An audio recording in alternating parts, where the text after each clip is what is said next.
Hey everyone, welcome back to the Get a Brew channel. So today I'm in Browland in their shop and I'm joined by Brent, and we're going to talk to you about the Brew Monk all-in-one brewing range. So if you're a home brewer and you're thinking about getting into all grain brewing, this video is perfect for you. So please like, subscribe and listen in on the detail we're going to give you on the Brew Monk.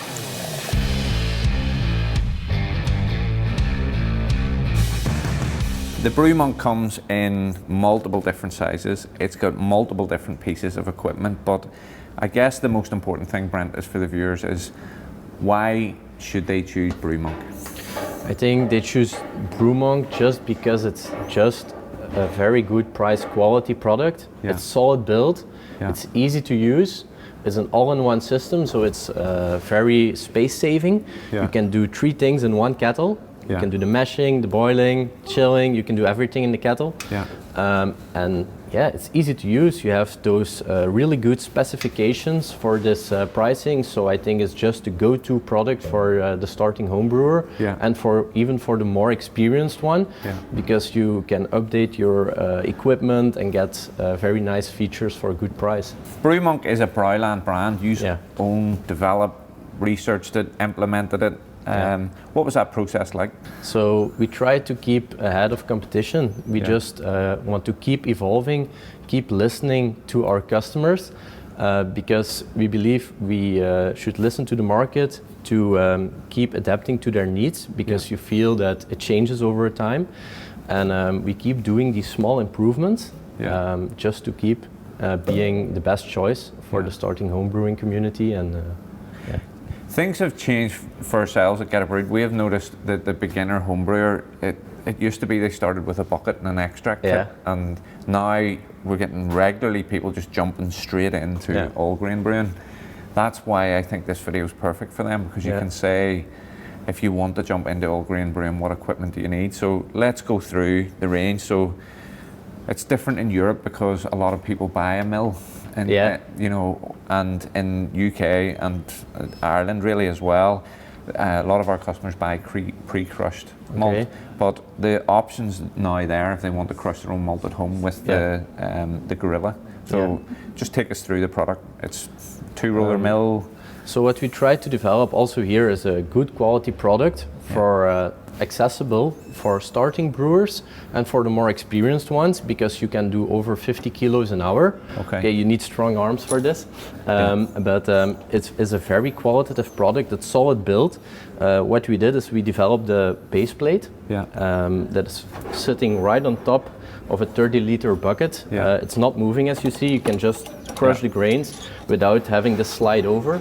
It's really good attached to the bucket, and you can catch all the grains inside of it and just tilt the bucket on your brewing kettle and start mashing in.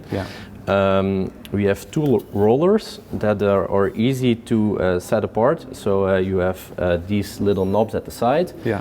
You loosen them up. And then you can easily adjust the fineness of the crushing, and then you tighten them up again, and the setting is fixed. It's fixed. If you're first stage of the process, obviously preparing ingredients. So you order malt, hops, and yeast from ourselves. You crush it if you've chosen a grain grill. Now there's 2 sizes. There's a 2-roller and a 3-roller.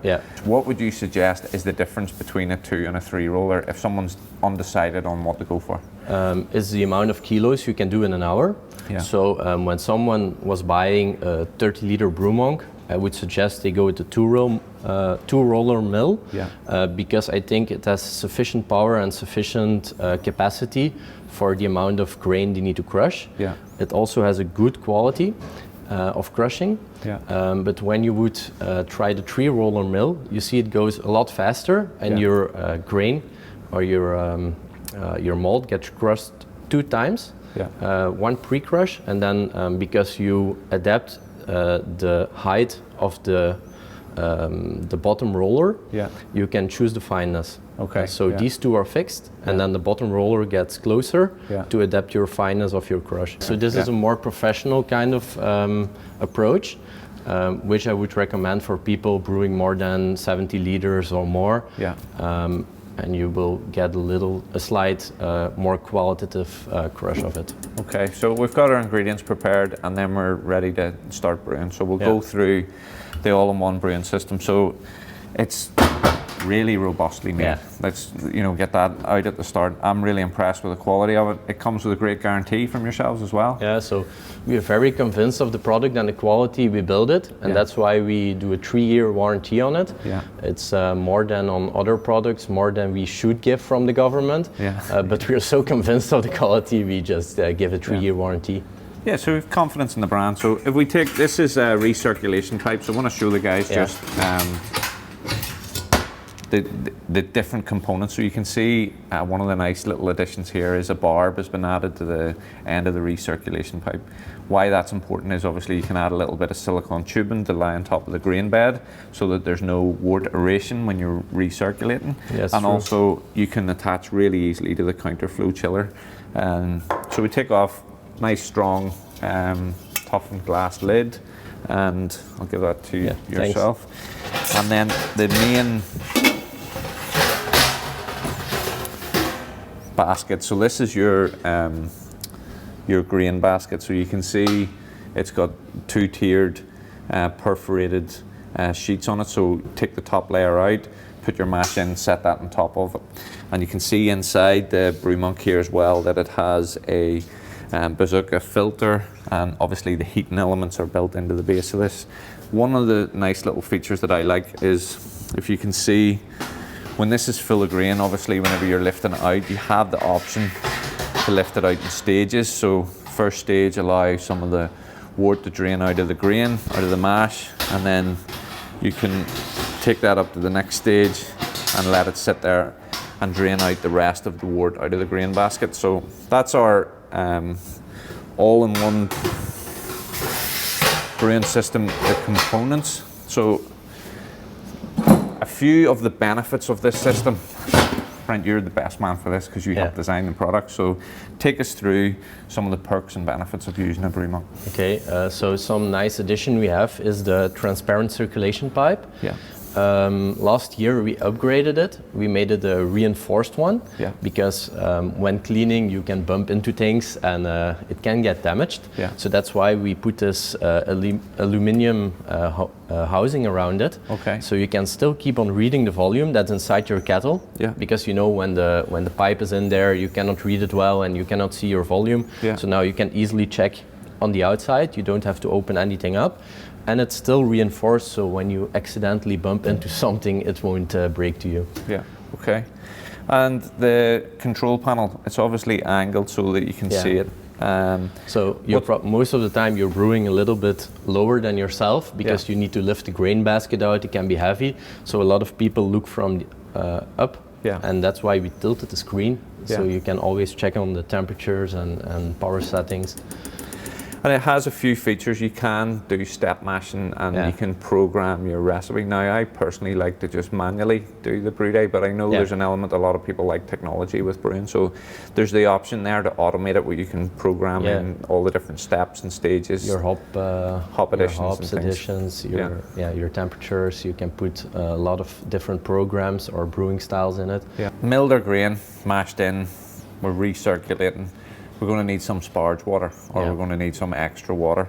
That's when this becomes useful as a sparge water heater. Yeah. So what's the benefits of this? So the main benefit would be that if you're building up your temperature, you're in the final stages of your mashing, you want to keep on going with that temperature graph.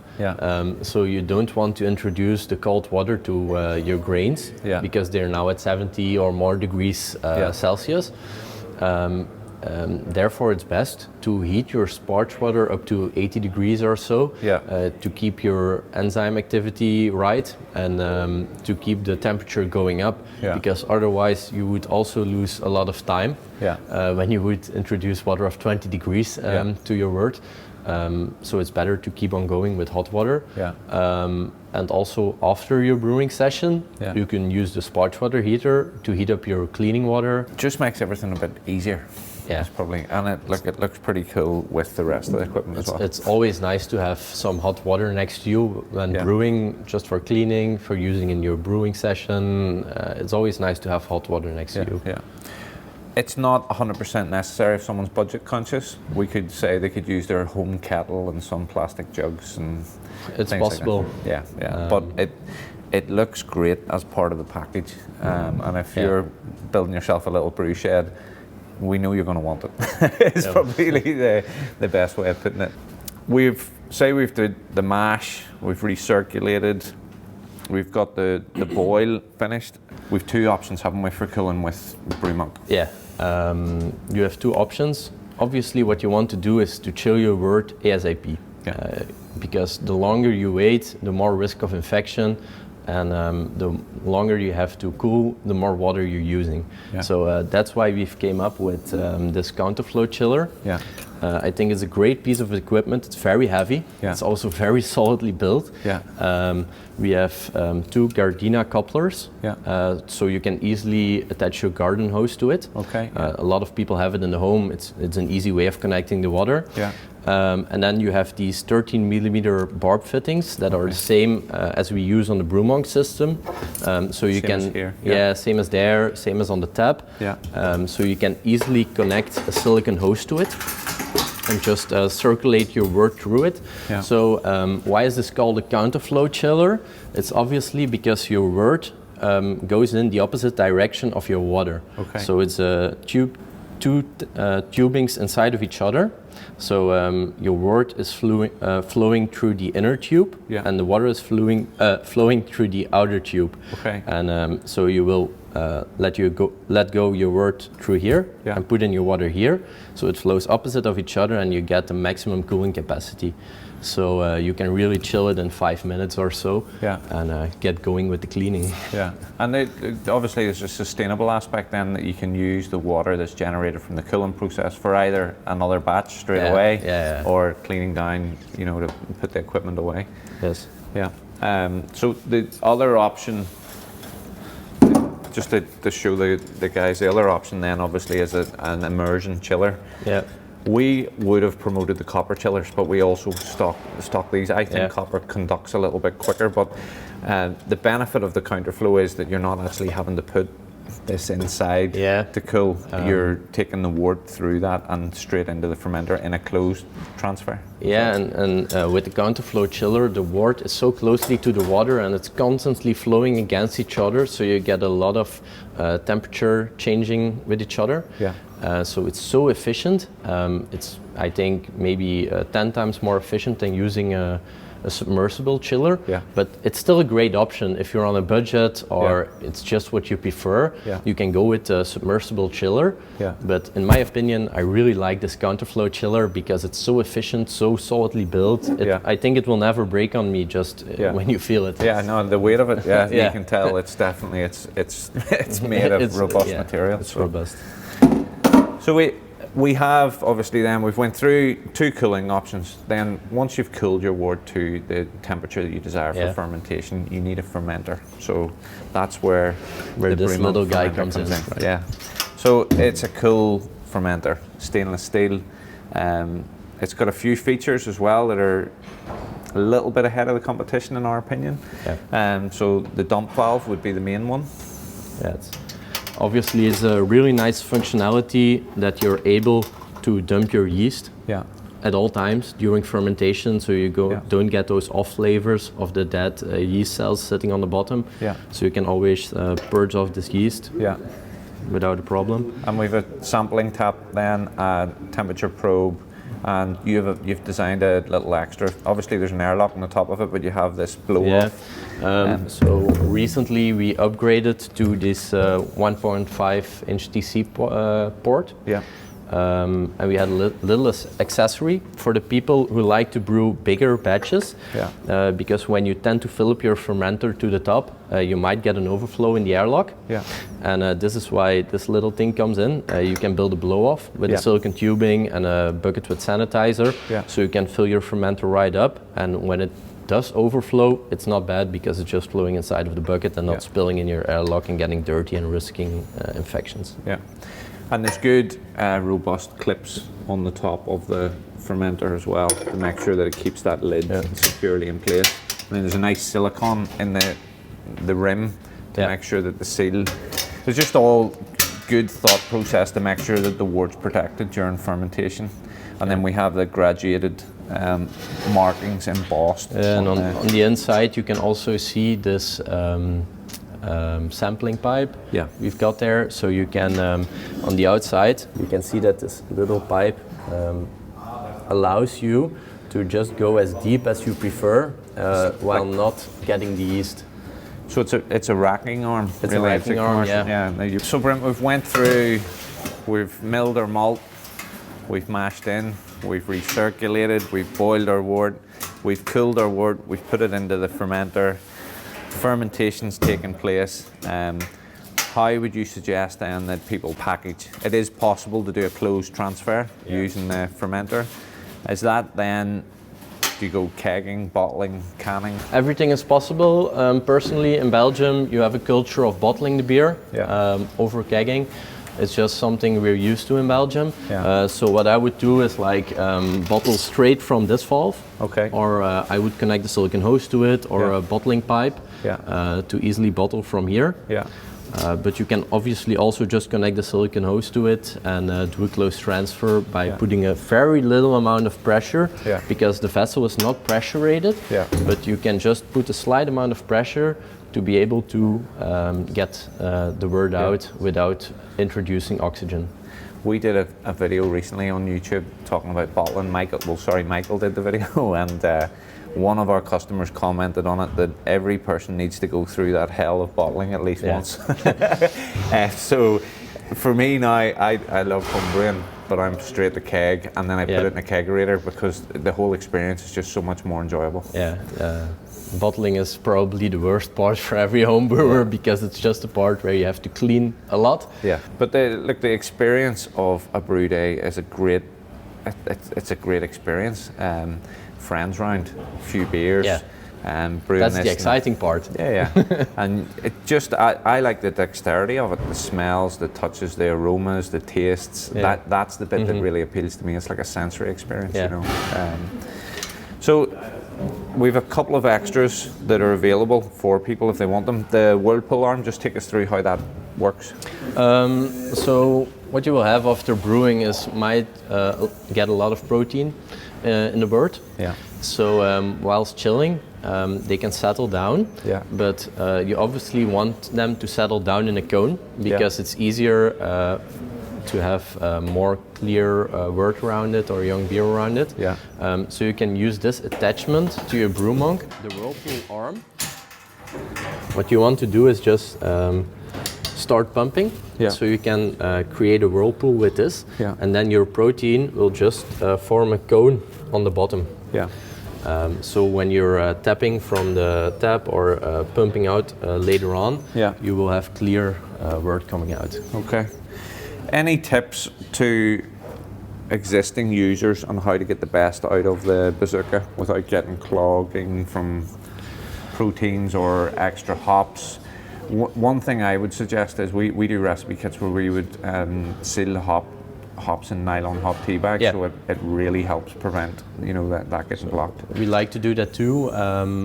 We believe that putting them in a hop bag or in a hop spider or in a hop tube, you get the same result. You don't have to put your hops in loose, and it's better for the machine because you don't run them through the pump. You don't.